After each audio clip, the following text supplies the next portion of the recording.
गजाननं भूतगणाधिसेवितं कपित्थजम्बूफलचारुभक्षणम् उमासुतं शोकविनाशकारकं नमामि विघ्नेश्वरपादपङ्कजं।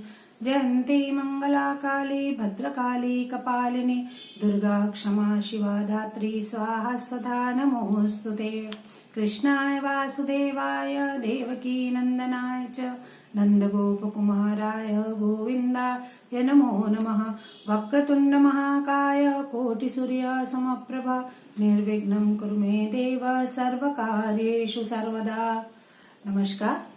आज हम कार्तिक महात्म्य के अंतर्गत कार्तिक में पढ़ने वाले आंवला नवमी में आंवले की पूजा, उसका महत्व तथा रुद्राक्ष का महत्व के संबंधित कथा और महात्म्य आपको सुनाने जा रही हूँ।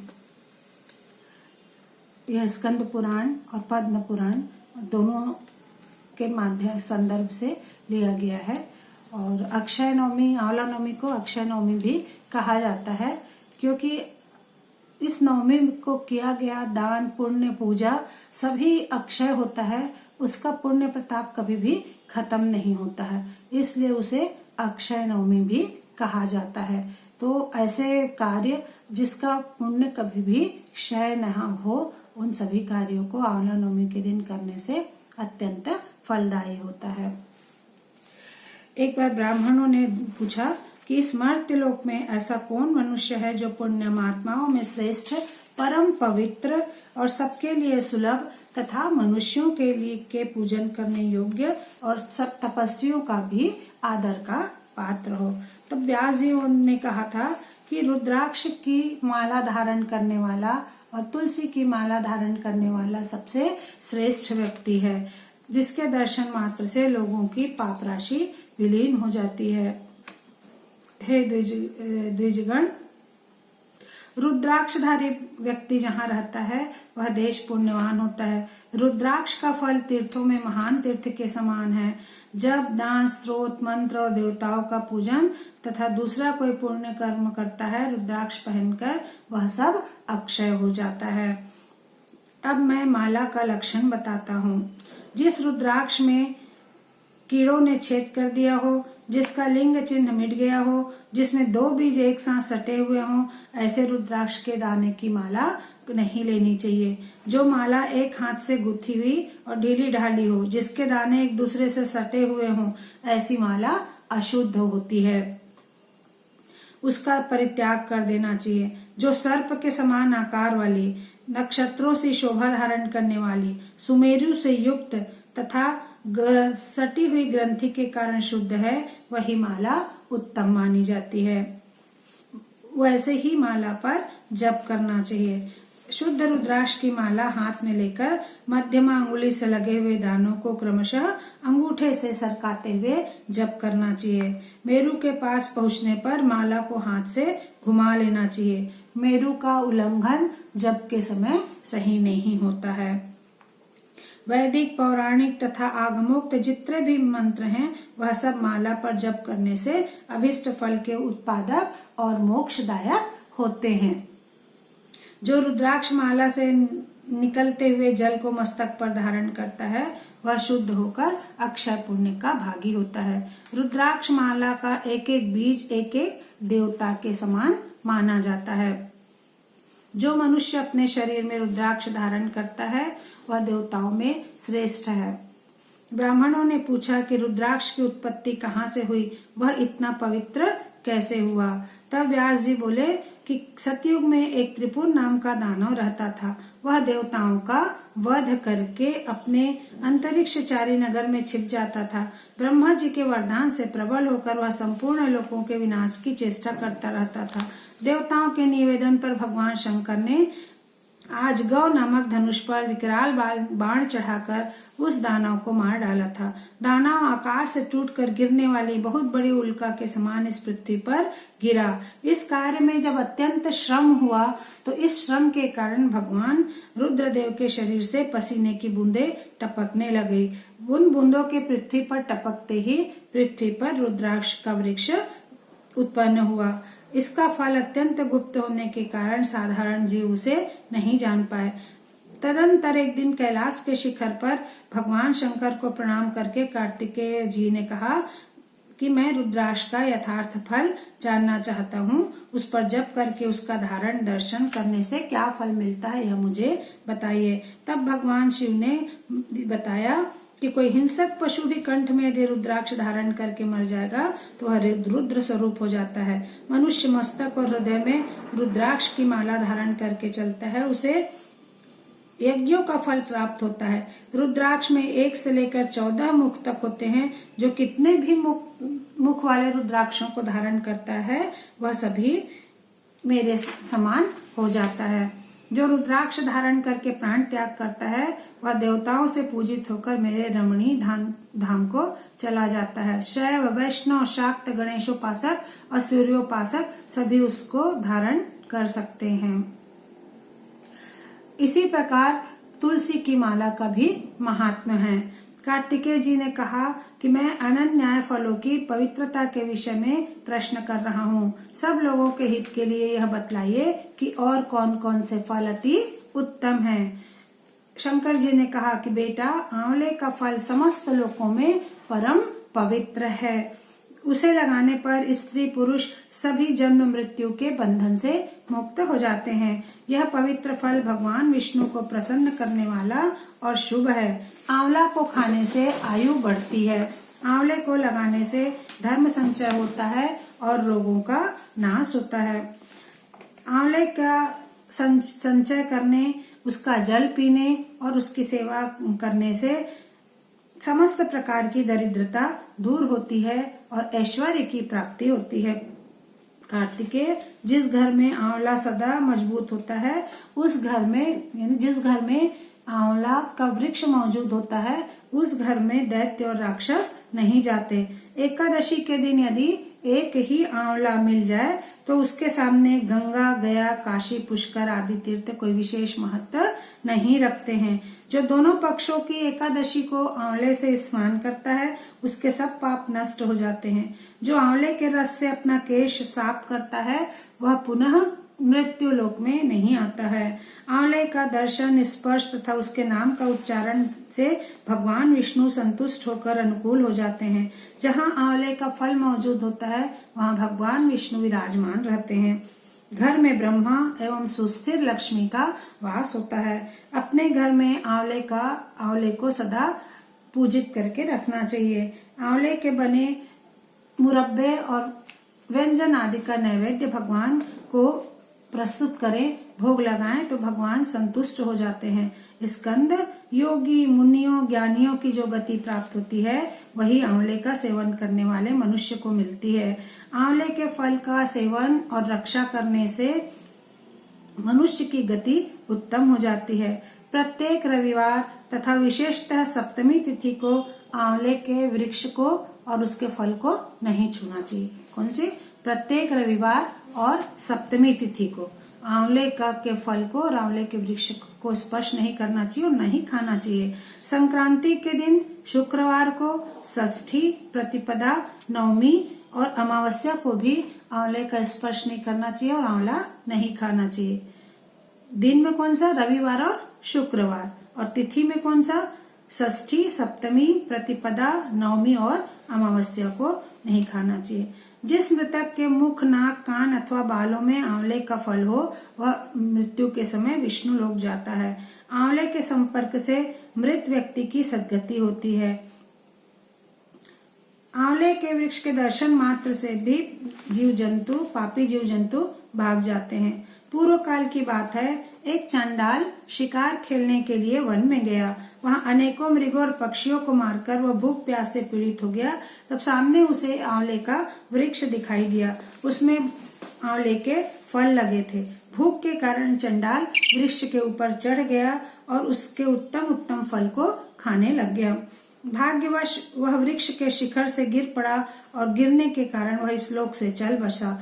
संपूर्ण प्रेत, राक्षस, भूत गण, यमराज के सेवक बड़ी प्रसन्नता से उसे ले जाने के लिए आए, परंतु उसे ले जा न सके, क्योंकि मृत चंडाल की ओर आंख उठाकर जब वो देखते थे तो वे असमर्थ हो जाते थे। इस प्रकार वो सोचने लग गए कि यह चंडाल तो बड़ा पापी था, फिर ऐसा क्या कारण है कि हम उसको छूना तो दूर उसकी ओर देख तक नहीं पा रहे हैं। इस प्रकार वे उसे कठिन जान लिए कि अब इसको हम नहीं ले जा सकते, यह कार्य बहुत कठिन है। मुनियों ने कहा कि हे प्रेतगण, इस चंडाल ने आंवले के फल खाए थे और उसकी डाल टूट जाने से आंवले के डाल में बैठे बैठे ही इसकी मृत्यु हुई है। इसके कारण तुम लोग इसकी ओर देखना कठिन हो रहा है और इस पापी का आंवले के संपर्क जो है वह एक दिव्य वेला में हुआ है, इसलिए तुम इसे नहीं ले जा पा रहे हो। प्रेत बोले, मुनीश्वरों, आप लोगों का ज्ञान उत्तम है, हम आपसे एक प्रश्न पूछते हैं। जब तक यहाँ विष्णु लोक से विमान नहीं आता तब तक आप लोग हमारे प्रश्नों का उत्तर दे दीजिए। जहाँ वेदों और नाना प्रकार के मंत्रों का गंभीर घोष होता है, जहाँ पुराणों और स्मृतियों का अध्ययन होता है, वहाँ तो हम एक क्षण भी नहीं ठहर सकते हैं। इसलिए हमें यह बताइए कि ऐसा कौन सा कर्म किया है हमने जो हम प्रेत योनि को प्राप्त किए हैं। हमें यह सुनने की इच्छा है कि हमारा शरीर विकृत क्यों हो गया है। ब्रह्मर्षियों ने कहा, जो झूठी गवाही देते हैं, वध करते हैं और बंधन में पड़कर मृत्यु को प्राप्त होते हैं, वे जीव ही प्रेत होते हैं। जो ब्राह्मणों में दोष ढूंढते हैं, गुरुजनों के शुभ कर्मों में बाधा उत्पन्न करते हैं, दिए जाने वाले दान में रुकावट डालते हैं, वे चिरकाल तक प्रेत योनि में जाते हैं। जो मूर्ख अपने और दूसरों के गाय और बैलों को कष्ट दे, उनसे काम ले और उनकी रक्षा ना करे, उनकी सेवा ना करे, जो अपनी प्रतिज्ञा करे और उसको त्याग दे, जो असत्य बोले, अपना व्रत भंग करे और जो कमल के पत्ते पर भोजन करे, वे सब प्रेत होते हैं। जो अपने चाचा, मामा और इस प्रकार सगे रिश्तेदारों की कन्याओं या साध्वी स्त्रियों को बेच देते हैं या उनकी रक्षा नहीं करते, वह भूतल पर प्रेत होते हैं। जिस बुद्धिमान पुरुष ने तीर्थों के जल में स्नान किया, भगवान शिव विष्णु को नमस्कार किया, एकादशी अथवा द्वादशी को उपवास किया, जो सूक्त स्रोत मंत्र के द्वारा शरीर को, मन को शुद्ध करके पूजा में संलग्न रहते हैं, वे कभी भी प्रेत योनि में नहीं पड़ते हैं। रुद्राक्ष की माला तथा तुलसी की माला जो धारण करते हैं हमेशा, वह प्रेत योनि को प्राप्त नहीं करते। जो आंवला खाते हैं, आंवले की रक्षा करते हैं, आंवले के वृक्ष का पूजन करते हैं और उस आंवले के वृक्ष का सेवन करते हैं, वह भगवान विष्णु को प्रिय हैं और भगवान विष्णु उनको कभी भी पिशाच योनि में नहीं जाने देते हैं। प्रेत बोले, महर्षियों, संत के दर्शन से पुण्य होता है, इस बात को सब जानते हैं। हमें आपका दर्शन हुआ है, इसलिए आप हमारा कल्याण करें और बताएं कि जिस उपाय से हम लोगों को प्रेत योनि से छुटकारा मिले। ब्राह्मणों ने कहा कि तुम लोग आंवले का भक्षण कर सकते हो और भगवान का चिंतन कर सकते हो, तब तुम यहाँ से मुक्त हो जाओगे। तब सारे पिशाच उस बहेलिया या चंडाल के शव को छोड़कर आंवले के वृक्ष पर चढ़ गए और आंवले के फल का सेवन करने लग गए। थोड़ी देर बाद एक पीले रंग का विमान उतरा, जो परम शोभायमान था। वहां पर वह चंडाल सवार हो गया और स्वर्ग की ओर चला गया। कार्तिकेय जी ने पूछा, जब आंवले के फल का भक्षण करने मात्र से प्रेत भी पुण्यमात्मा हो जाते हैं, तो मनुष्य जो हैं वो आंवला खाने से तुरंत क्यों नहीं स्वर्ग चले जाते हैं? महादेव जी ने कहा, बेटा, स्वर्ग की प्राप्ति तो उन्हें भी होती है, परंतु मनुष्य जो है वह मानव योनि में है और उनका ज्ञान लुप्त हो गया रहता है। वे अपने और अहित की बात नहीं जानते हैं, इसलिए यदि वे आंवला खाते भी हैं तो उनमें श्रद्धा का अभाव होता है। श्रद्धा नहीं होने के कारण उनकी मुक्ति नहीं होती है।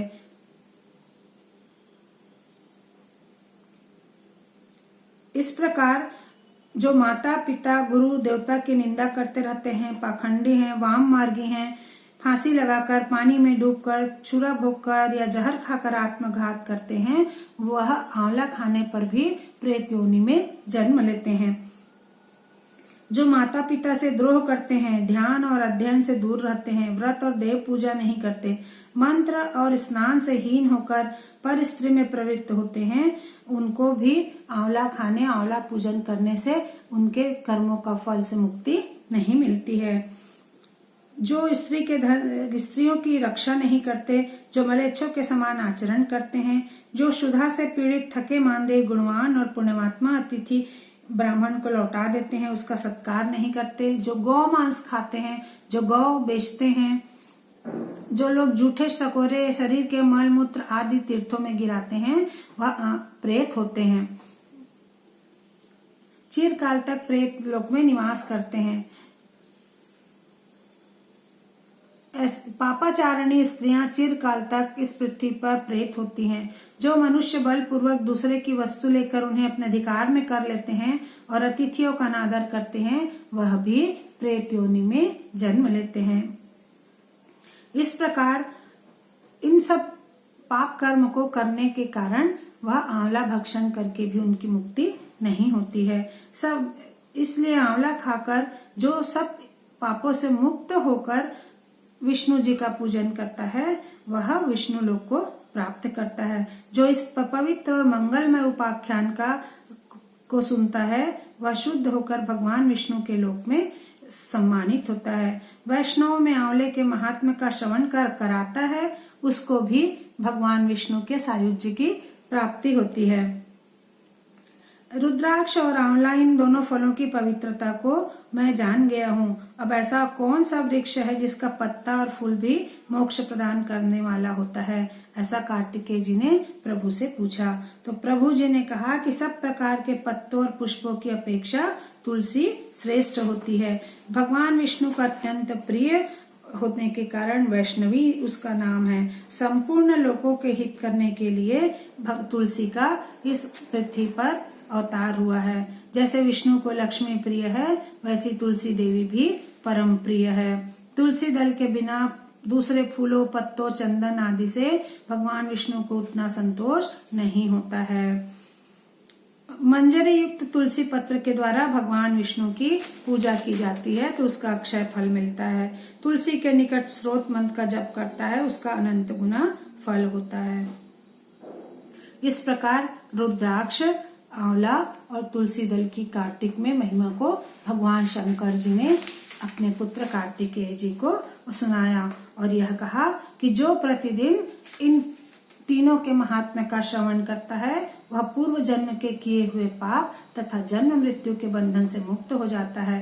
बेटा, इस अध्याय के पाठ करने वाले और सुनने वाले इन पुरुषों को कभी भी रोग नहीं होता, अज्ञान उसके निकट नहीं आते और उनका सदा विजय होता है।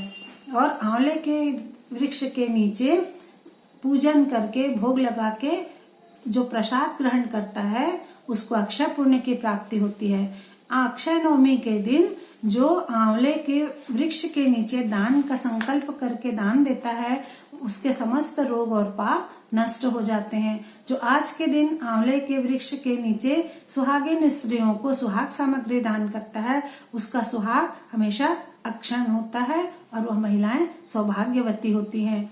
जो जरूरतमंद को और ब्राह्मणों को जूता, छाता और ठंड से बचने के लिए कंबल आदि का दान करता है, उसको ठंड जनित रोग कभी भी परेशान नहीं करते हैं।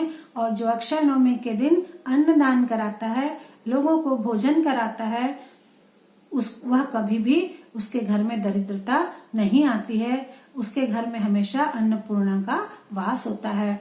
अक्षय नवमी के दिन धात्री माता की पूजा करके उसकी परिक्रमा करने से अनेक गुना पुण्य प्राप्त होता है। इसलिए सौभाग्यवती महिलाओं को और सभी स्त्री पुरुषों को अक्षय नवमी के दिन आंवला के नीचे दान, पुण्य, भोजन, परिक्रमा और सौभाग्य सामग्री दान करने से अत्यंत ही पुण्य प्राप्त होता है। इस प्रकार रुद्राक्ष, अक्षय, धात्री फल, आंवला और तुलसी जी की महिमा आपने सुनी। आपको यह कैसा लगा, आप इसे कमेंट सेक्शन में जाके मुझे बताइएगा और साथ ही यदि आपको अच्छा लगे तो मेरे चैनल को सब्सक्राइब कीजिएगा। आइए एक कीर्तन श्रवण करें। श्रीमन नारायण नारायण नारायण, श्रीमन नारायण नारायण नारायण।